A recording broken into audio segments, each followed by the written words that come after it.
بسم اللہ الرحمن الرحیم نحمده ونصلی علی رسولہ الکریم اما بعد۔ محترم قابل احترام دوستوں اور بزرگوں، گزشتہ کل علماء کی اہانت کرنے سے کس کا نقصان ہوتا ہے اس کے بارے میں آپ کے سامنے ذکر کیا تھا۔ آج کی مجلس میں علماء کی غیبت کرنے سے کیا نقصان ہے، فرماتے ہیں علماء کو اذیت یعنی تکلیف پہنچانا، ان کی دل آزاری کرنا اور ان کی غیبت کرنا، رات دن ان سے دشمنی کر کے اور ان کو تکلیف پہنچا کر، بہت سے نادان ایسے ہیں جو اپنی دنیا اور اپنی آخرت کو برباد کرتے ہیں۔ آج کل ماحول اور ایک رواج بن چکا ہے کہ لوگ زندگی کی قیمتی گھڑیوں کو کاٹنے کے لیے، ٹائم پاس کے لیے کسی نہ کسی کی غیبت میں لگ جاتے ہیں۔ کیا مالدار، کیا غریب آدمی، کیا گاؤں کا رہنے والا اور کیا شہر کا رہنے والا، بلکہ افسوس کے ساتھ یہ کہنا پڑتا ہے کہ بڑے بڑے مدارس کے ذمہ دار بھی اللہ کے خوف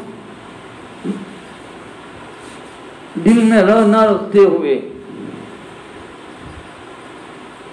لوگوں کی اور علماء کی غیبت کے اندر مبتلا ہو جاتے ہیں۔ کیا یہ لوگ، جو لوگ علماء کی غیبت کرتے ہیں، جو لوگ علماء کو تکلیف پہنچاتے ہیں، جو لوگ علماء کو ستاتے ہیں، کیا یہ لوگ اللہ کے عذاب سے مامون اور بے خوف ہو گئے کہ ان کو اللہ کا عذاب نہیں آئے گا، یا پھر ان کو خدا بد قدوس کے قانون انتقام کا کچھ علم نہیں؟ مدارس کے ذمہ دار اور مساجد کے ذمہ دار کبھی کبھی وہ بھی ایسی حرکتیں کر لیتے ہیں جن سے ان کے ہاتھ کے نیچے کام کرنے والے علماء، دین کا علم رکھنے والے، راتوں کو اٹھ کر اللہ کے سامنے رونے والے، پورا دین کی خدمت میں لگنے والے، ایسے علماء کی وہ غیبت میں مبتلا ہو جاتے ہیں۔ علامہ حافظ ابن عساکر رحمۃ اللہ علیہ فرماتے ہیں کہ میرے بھائی ایک بات سن لے کہ حق تعالیٰ جل شانہ مجھے اور تجھے اپنی رضا کے اسباب اختیار کرنے کی توفیق عطا فرمائے اور ہم کو ان لوگوں میں داخل فرمائے جو اس سے ڈرنے والے ہوں، جو بدر جہاں اتم و اکمل اور صفت تقوی سے متصف ہو۔ یاد رکھو، علماء کے گوشت یعنی غیبت یہ نہایت زہریلی ہے۔ ان کی شان میں گستاخی کرنے والوں کی پردہ دری میں اللہ کی عادت سب کو معلوم ہے۔ جو لوگ علماء کی اہانت کرتے ہیں، علماء کو ذلیل کرتے ہیں، علماء کو برا بھلا کہہ کر ان کو ستاتے ہیں، اللہ تعالیٰ ان کی پردہ دری فرماتے ہیں۔ جو آدمی ان کو عیب لگانے میں لب کشائی کرتا ہے، ان پر غیبت کرنے میں اپنی زبان کو کھولتا ہے، ان پر الزام تراشی کرتا ہے، فرماتے ہیں اس کے مرنے سے پہلے حق تعالیٰ جل شانہ ان غیبت کرنے والے، ان ستانے والے اور لب کشائی کرنے والے کے دل کو مردہ بنا دیتے ہیں۔ کتنی سخت بات ہے کہ اللہ دل کو مردہ بنا دے۔ یہاں ایک بات سمجھنے کی ضرورت ہے کہ حافظ ابن عساکر رحمۃ اللہ علیہ نے فرمایا کہ علماء کا گوشت ایک زہریلا ہے۔ ان سے کون سی چیز مراد ہے؟ جان لیجئے میرے بھائیوں کہ غیبت کرنا مردہ انسان کے گوشت کھانے کے برابر ہے۔ علماء کے گوشت سے مراد علماء کی غیبت ہے، اور غیبت تو فی نفسی ہی پوری اور مذموم چیز ہے، لیکن علماء کی غیبت کرنا یہ بہت ہی خطرناک اور بہت ہی مضر اور نقصان دہ ہے۔ اس لیے یاد رکھنا چاہیے جو لوگ علماء کے بارے میں زبان کھولتے ہیں، زبان درازی کرتے ہیں، ان کی غیبت کرتے ہیں، تھکتے نہیں ہیں، گویا کہ وہ مردار انسان کا زہریلا گوشت کھا رہے ہیں۔ اور جو انسان زہریلا گوشت کھا لے تو وہ کیا زندہ سلامت بچ جاتا ہے؟ ظاہری بات ہے کہ زہریلا گوشت کھانے والا یہ سلامت نہیں رہ سکتا۔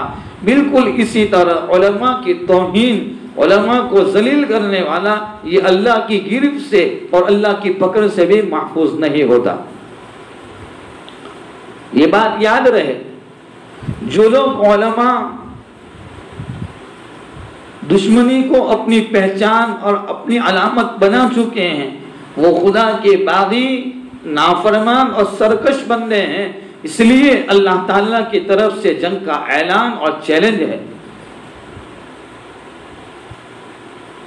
بلکہ ایسے لوگوں کے لیے دوسرا عذاب فرمایا کہ ان کا دل مرنے سے پہلے مردہ کر دیا جائے گا، اور جس کا دل مردہ ہو چکا ہو اس کے اندر سے سچائی اور جھوٹ، حق اور باطل، حلال اور حرام، جائز اور ناجائز، علم اور جہالت کی تمیز اور پہچان یہ ختم ہو جاتی ہے۔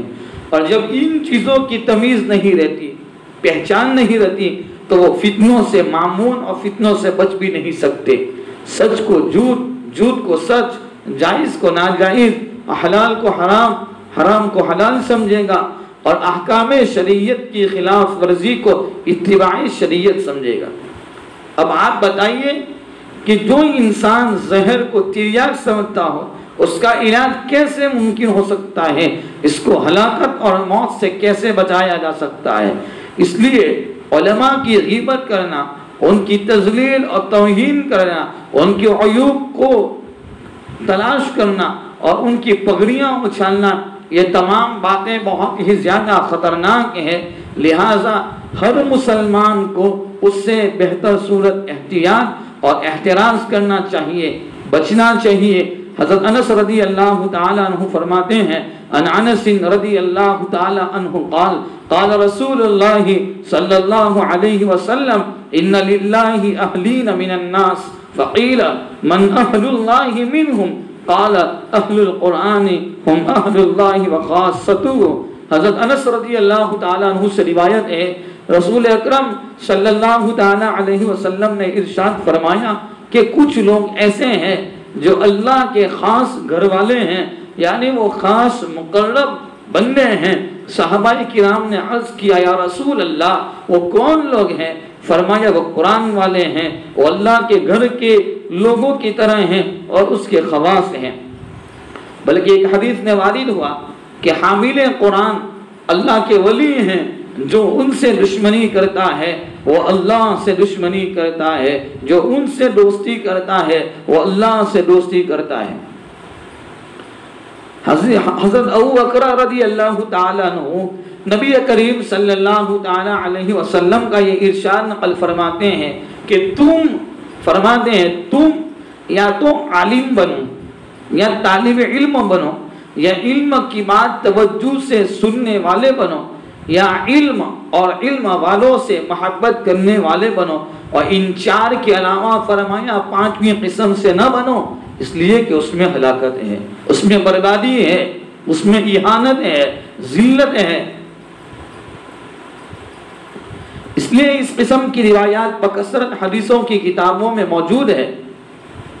میرے بھائیوں، اس لیے ضروری ہے علماء کرام کی تحقیر سے اپنے آپ کو، اپنے اولاد کو، اپنے رشتہ داروں کو، اپنے دوست و احباب متعلقین کو اور پوری امت کو بچانا چاہیے۔ تعظیم کے پہلو کو اجاگر کریں۔ جس قسم کے الفاظ اس زمانے میں علماء اور علوم دنیا کے تعلق سے استعمال کیے جا رہے ہیں، ایسے الفاظ سے ہمیں اپنے آپ کو بچانا چاہیے اور ہمیں علماء کی قدردانی کرنی چاہیے، علماء کے ساتھ محبت کرنا چاہیے، علماء کے ساتھ تعلق رکھنا چاہیے۔ اللہ جل شانہ مجھے ہم تمام کو صحیح معنی میں علماء کی قدردانی کی توفیق عطا فرمائے۔ اللہ ہماری نسلوں میں علماء ربانیین اور علماء حقانیین پیدا فرمائے اور علماء کے نقش قدم پر چلنے کی اللہ ہم سب کو توفیق کامل عطا فرمائے۔ آمین۔ وآخر دعوانا ان الحمد للہ رب العالمین۔